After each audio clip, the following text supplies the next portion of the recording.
Muy bien. Entonces veamos el libro de Tito, capítulo 2, en el versículo 2, donde nos dice la palabra del Señor. Que los ancianos sean sobrios, serios, prudentes, sanos en la fe, en el amor y en la paciencia. Entonces, podemos ver la etimología, el origen etimológico de la palabra anciano. En este caso podemos establecer que deriva del latín, en concreto de la palabra antianus, que puede traducirse como es de antes. Un anciano es un individuo de avanzada edad. Se trata de alguien que pertenece a la denominada tercera edad y que está próximo a la muerte. Eso es lo que nosotros decimos. Mayormente cuando ya nosotros vemos anciano, y la palabra del Señor también pues nos dice, ¿verdad?, que la vida de los seres humanos, de los más robustos, llegará pues hasta los 100, 120. Pero de algunos, de los que siempre han estado comiendo papalá y comidas chatarras, lamento decirle que tal vez no va a llegar a esa edad. Por eso es muy bueno comer comidas saludables, para que así podamos llegar a disfrutar quizás de una etapa de nuestra ancianez. Tenemos que sembrar en nosotros mismos pues de lo que vamos a alimentar para luego cosechar, el disfrutar de ver a tu generación. Pero de todo esto nuestro Señor se encarga, ¿verdad que sí? Nuestro Señor se encarga, porque la palabra del Señor nos dice que nuestros días son contados aquí en esta tierra. No tenemos una vida comprada. Vamos a en algún momento tener que cerrar nuestros ojos y partir con nuestro Señor. Y ese día será el día más glorioso de nuestras vidas. Será el día más espectacular que hayamos vivido. Así que vale la pena disfrutar ahora, vivir bien, saludables, con la bendición de nuestro Señor Jesucristo. ¿Qué significa la palabra anciano en la Biblia? En el Antiguo Testamento, desde el comienzo de la historia de Israel, los ancianos fueron líderes de diversas familias y tribus. Cuando éstas se reunieron para formar la nación de Israel, los ancianos naturalmente asumieron funciones importantes en el gobierno de los asuntos de la nación. A Moisés, por ejemplo, se le ordenó que informara a los ancianos de Israel acerca del propósito del Señor de liberar a Israel de Egipto, y que se presentara con los ancianos a confrontar ¿a quién? A Faraón.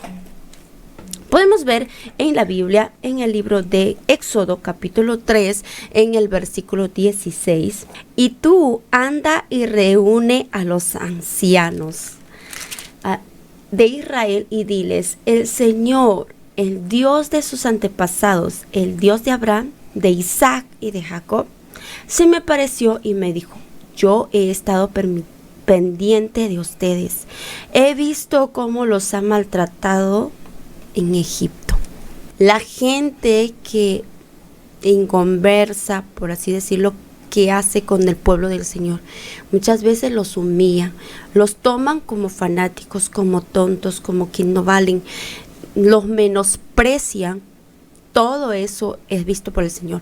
Algo así estaba ocurriendo en el pueblo de Egipto con los israelitas, ¿verdad? Con el pueblo del Señor, que los maltrataban. Ellos no los trataban bien, eran sus esclavos, hacían todo lo que Egipto quería que hicieran.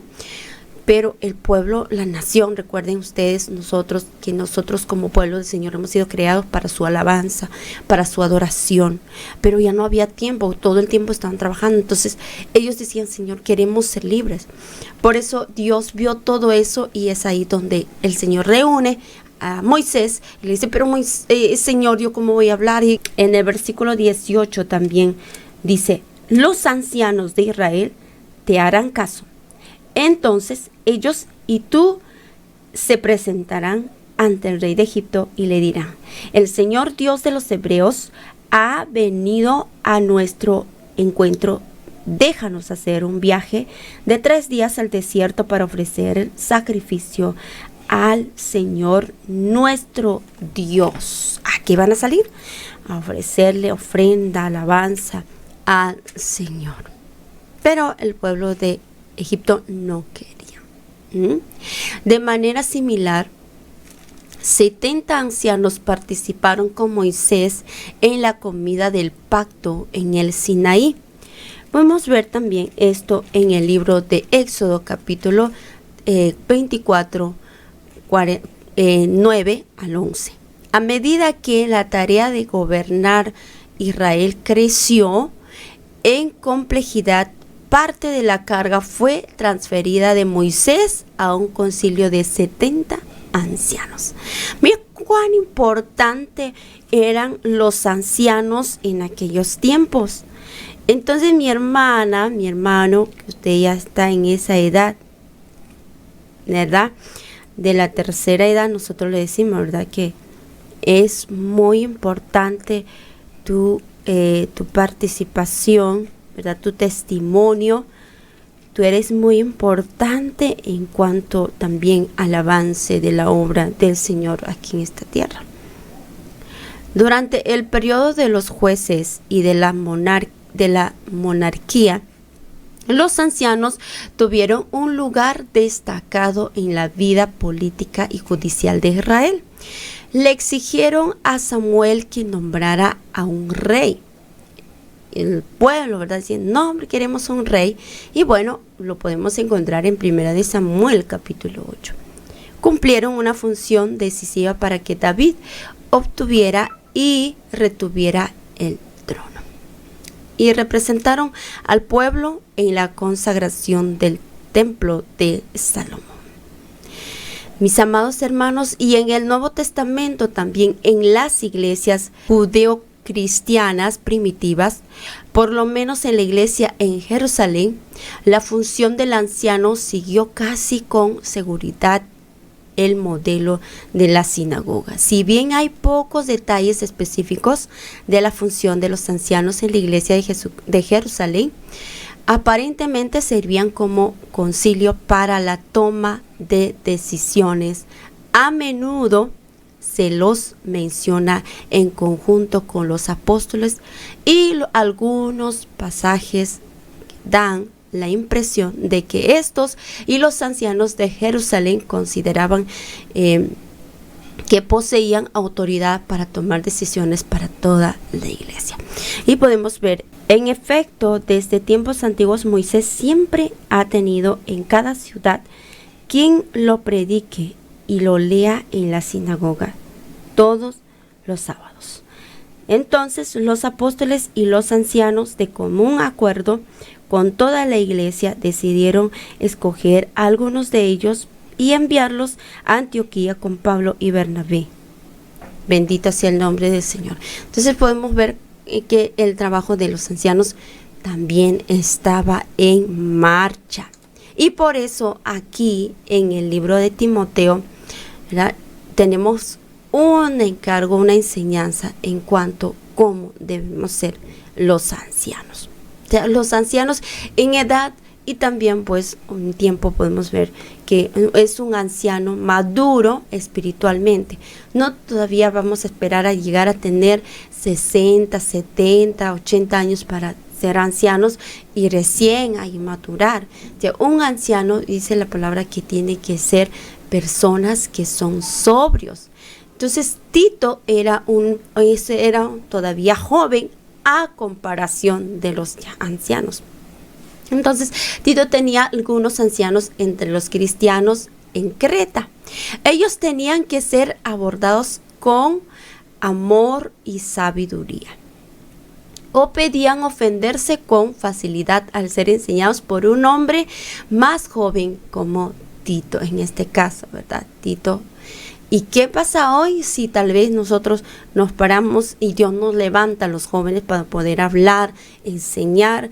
Y pues los ancianos, ¿qué me van a enseñar? No, ellos tenían que, por eso les decía que tenían que tener esa actitud de ser sobrios, deben vivir con la madurez y sabiduría que sus años les conceden. Esto significa que deben ser sobrios, deben ser serios, deben ser prudentes en sus vidas. El hecho de que se haya ordenado que se enseñen estas cosas significa que estos no vienen de manera automática con la edad. También deben tener estabilidad, ser estables en las cosas correctas, sanos en la fe, en el amor, en la paciencia. Al envejecer, tendemos a volvernos rígidos en nuestras costumbres.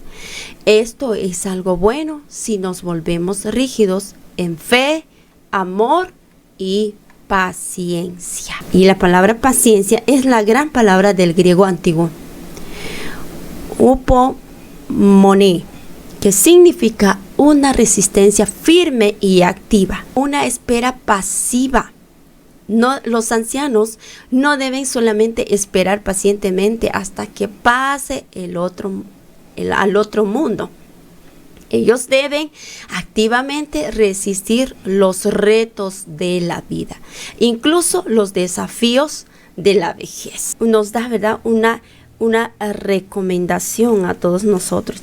Dice: tú, en cambio, predica lo que va de acuerdo con la sana doctrina.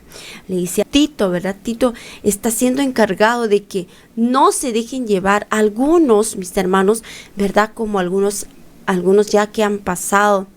Espero que no sea usted, pero hemos visto, mis hermanos, que hay lugares donde hay congregaciones, hay iglesias en las cuales pues no se dejan enseñar por los jóvenes. Dicen: yo ya tengo años aquí en la iglesia, yo soy el fundador de la iglesia, ¿qué me van a enseñar a mí?